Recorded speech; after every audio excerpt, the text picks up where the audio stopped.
नमस्कार, मैं हूं आपके साथ जासमिन शर्मा और आप मेरे साथ देख रहे हैं मेरे वरिष्ठ सहयोगी शैलेंद्र वांगू को। और क्योंकि पहलगाम आतंकी हमले को 1 साल पूरा होने वाला है, 22 अप्रैल 2025 को पहलगाम के बैसरन में इस आतंकी हमले को अंजाम दिया था, जिसमें 26 भारतीय नागरिकों की निर्मम हत्या कर दी गई थी, उनका धर्म पूछ कर। और ऐसे में ऑपरेशन सिंदूर को इसके बाद अंजाम दिया गया। पाकिस्तान को मुंह की खानी पड़ी, लेकिन उसके बाद भी पाकिस्तान बाज आने वाला नहीं है अपनी हरकतों से।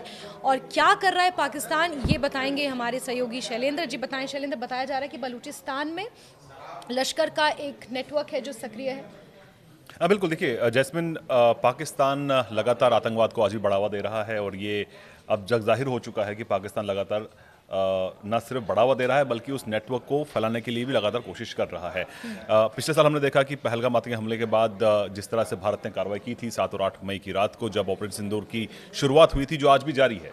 तो ऐसे में पाकिस्तान में जो अभी हालात अंदरूनी बने हुए हैं, तो कहीं ना कहीं आतंकवाद को लेकर कोई रोक टोक नहीं, कोई विराम नहीं है। आज भी सैफुल्लाह कसूरी, जो कि पहलगाम हमले का मास्टरमाइंड था, वो खुलेआम घूम रहा है। और जो ताज़ा अपडेट्स आ रही है इंटेल के हवाले से, जिसमें बताया जा रहा है कि सैफुल्लाह कसूरी हाल ही में अप्रैल के दूसरे हफ्ते में वो बलूचिस्तान पहुंचा है और कुछ मिशन के साथ वहां पहुंचा है। वो मिशन क्या है, इसको लेकर कहा जा रहा है कि 2 मकसद हो सकते हैं। पहला तो ये कि भारत के खिलाफ जो हमले हैं उनको समुद्र के रास्ते से तेज़ किए जाएं। तो ऐसे में वो फिर से नए लॉन्च पैड्स समुद्र के रास्ते यहाँ से वहाँ से अटैक्स की तैयारी हो सकती है। और ये भी बताया जा रहा है कि उनके काडर को अब स्कूबा डाइविंग और स्विमिंग की ट्रेनिंग भी दी जा रही है, ताकि अब समुद्र के रास्ते से भारत को निशाना बना जाने की कोशिश हो सकती है और 26/11 जैसा हमला दोबारा करने की साजिश हो सकती है।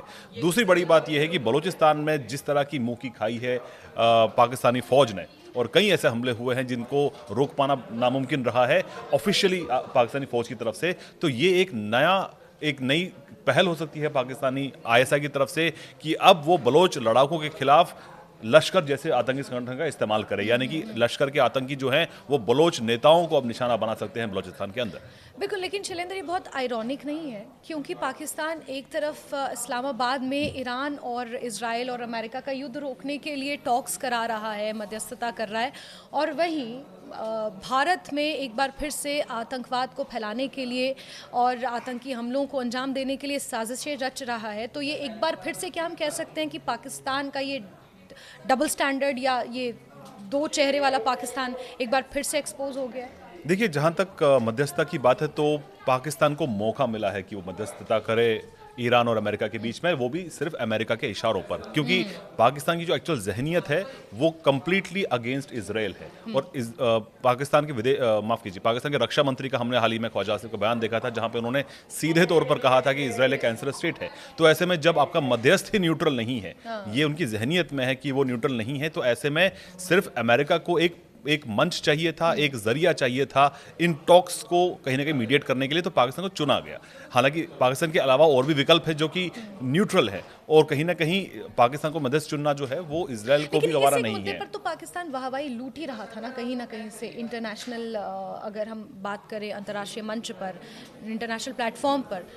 लेकिन भारत में अपनी हरकतों से बाज नहीं आ रहा है, तो दैट्स ऑन दैट बेसिस। देखिए, आतंकवाद को हमेशा एक स्टेट पॉलिसी के तौर पर इस्तेमाल किया है पाकिस्तान ने, और हमने कई बार ऐसे देखा, चाहे 26/11 मुंबई हमला हो या पठानकोट हो, उरी हो, और उसके बाद हमने पहलगाम देखा, उससे पहले पुलवामा देखा, तो हर बार भारत ने इसका कड़ा जवाब दिया है। लेकिन पाकिस्तान के अंदर जो इंफ्रास्ट्रक्चर तैयार किया गया है आतंकवाद को बढ़ावा देने को लेकर, आज भी आतंकियों को वहाँ पे भर्ती किया जा रहा है, आज भी उनकी ट्रेनिंग हो रही है। एक महिला ब्रिगेड भी तैयार की जा रही है, जो दूसरा संगठन जमातुल मोमिनात। जी, तो उनके जरिए कहीं ना कहीं आतंकवाद को जिंदा रख रहा है। और आसिम मुनीर वो शख्स हैं जो कि ऐसे में आतंकवाद के जरिए अपने पड़ोसी मुल्कों के खिलाफ, चाहे वो अफगानिस्तान हो, चाहे भारत हो, यहाँ तक कि ईरान भी, आपको याद होगा कि इससे पहले ईरान के साथ भी पाकिस्तान की काफ़ी झड़पें हुई हैं बॉर्डर के आसपास में। तो ऐसे में इस वक्त वो एक ऐसे मंच पर है जहां पर अमेरिका ने उसको प्लेटर पर दिया है और वो उस मंच का इस्तेमाल अपने प्रमोशन के लिए कर रहा है। लेकिन सच्चाई यही है कि पूरी दुनिया जानती है, अमेरिका भी ये बात जानता है कि पाकिस्तान पर और आसिम मुनीर पर भरोसा करना बहुत बड़ी भूल हो सकती है। और आपको याद दिला दे, आज से कुछ साल पहले हिलरी क्लिंटन का एक बयान सामने आया था, जहां पे उन्होंने कहा था कि अगर आप अपने बैकयार्ड में अगर आप सांप पालते हैं तो वो एक दिन आपको डसेंगे जरूर। तो यही होने वाला है पाकिस्तान के साथ भी। लेकिन अब भारत ने अपनी नीति साफ कर दी है।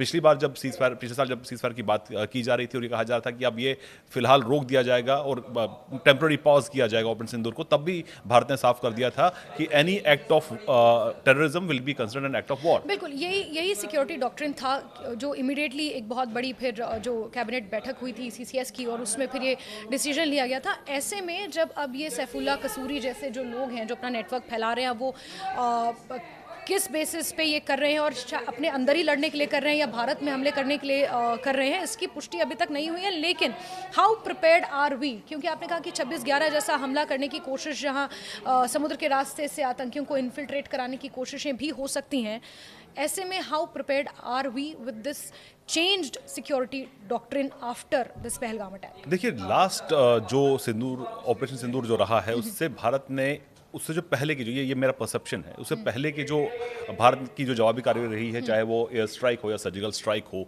पहलगाम आतंकी हमले के बाद भारत की नीति में काफ़ी बड़ा बदलाव देखने को मिला है। जो वर्ड्स हैं कि अब हम किसी भी आतंकी घटना को एक्ट ऑफ वॉर मानेंगे, तो यानी कि ये साफ है कि आज के बाद अगर कोई ऐसा हमला दोबारा हम पे होता है तो भारत इसका कड़ा जवाब देगा। ये कंप्लीटली जो भारत की जो पॉलिसी है उसमें बहुत बड़ा बदलाव है कि अब हम बर्दाश्त नहीं करेंगे। तो ऐसे में अब ये देखना होगा कि जो पाकिस्तान की तरफ से जो साजिशें की जा रही है उसे निपटने के लिए लगातार ये कहा गया है, और पिछले 1 साल के अंदर हमने जो लगातार बैठकें देखी हैं और रक्षा मंत्री राजनाथ सिंह के जो बयान हमने बार बार देखे हैं कि हम तैयार हैं किसी भी स्थिति से निपटने के लिए, और हम लगातार नज़र बनाए हुए हैं कि इस माहौल के अंदर पाकिस्तान अगर इसको हरकत करता है तो उसका वैसा ही जवाब दिया जाएगा। और हमने ये भी देखा है कि पाकिस्तानी आर्मी को जवाब देने में भारतीय सेना ने किस तरह से उनको मजबूर किया घुटने टेकने पर, जिसके बाद उन्होंने सीज फायर के लिए गुहार लगाई, और हमारे जो मिलिट्री कमांड है उनकी तरफ से आखिरी में वो तैयार हुए इसको रोकने के लिए। लेकिन हाँ, भारत ने ये साफ कर दिया कि ऑपरेशन सिंदूर जो है वो आज भी जारी है, और ऐसे में अगर कोई भी हरकत पाकिस्तान की तरफ से होती है तो भारत बिल्कुल तैयार बैठा है। और हमने पिछली बार भी ये देखा था कि ना सिर्फ ज़मीन पर बल्कि समुद्र के अंदर भी भारत की तैयारी पूरी थी।